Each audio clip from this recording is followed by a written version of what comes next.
জুলাই গণ অভ্যুত্থানের পর বাংলাদেশের নেটিজেনদের কাছে বহুল সমালোচিত এক নাম ময়ূখ রঞ্জন ঘোষ। মূলত বাংলাদেশ বিরোধী বিভিন্ন উস্কানিমূলক মন্তব্যের কারণেই তাকে নিয়ে এত সমালোচনা।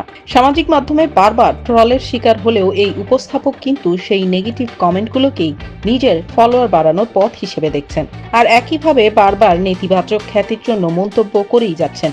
আসুন জানি কে এই ময়ূখ। ভারতীয়রা নাকি এত বড় শত্রু, ভারতীয়রা কোনোদিন শত্রু হয়নি। বাংলাদেশের মানুষের কাছে ময়ূখ একটা পরিচিত নাম হয়ে ওঠে যখন আগস্টে শেখ হাসিনার পতনের পর ভারতে ইলিশ মাছ পাঠানো হবে না এমন মর্মে বর্তমান উপদেষ্টারা বক্তব্য দেন।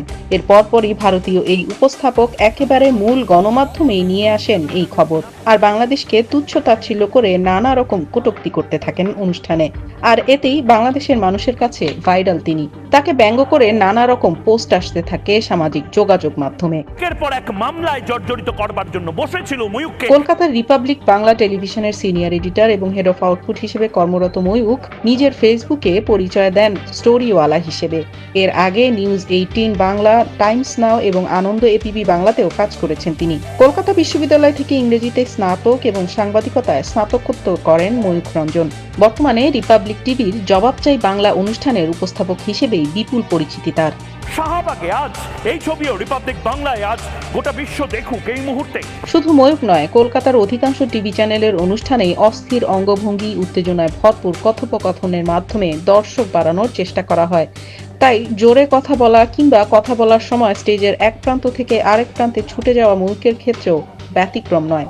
ইলিশের পর চট্টগ্রামকে ভারতের দখলে নেয়ার বিষয়েও তার বক্তব্যগুলো ভাইরাল হয় সামাজিক যোগাযোগ মাধ্যমে। সেখানেও সমালোচিত হন তিনি। আমি একবার পিসিআরকে এবার বলবো যে আমার হাতে। কিছুদিন আগে নেটিজেনদের কাছে খবর ছড়িয়ে পড়ে মারা গেছেন ময়ূখ রঞ্জন ঘোষ। এমনকি ফেসবুকও তাকে মৃত ঘোষণা করে তার প্রোফাইলে রিমেম্বারিং দেখানো শুরু করে।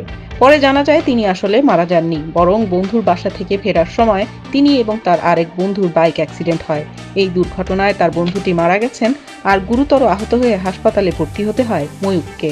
ডোনাল্ড ট্রাম্পের হাতে এই ফাইল চলে আসবে এবং ওয়ার্ল্ড এক্সক্লুসিভ আজ রিপাবলিক বাংলার মাধ্যমে।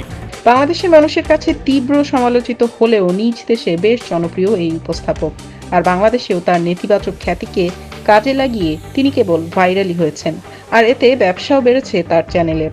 অনেকেই মনে করেন মূলধারার গণমাধ্যমে যারা কাজ করেন তাদের আরও বেশি সংবেদনশীল হওয়া প্রয়োজন।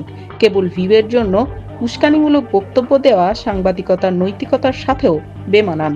দর্শক, আপনার কি মনে হয় মূলধারার গণমাধ্যমগুলোর কি আরও সচেতন হওয়া উচিত? ভারতের সাথে সম্পর্ক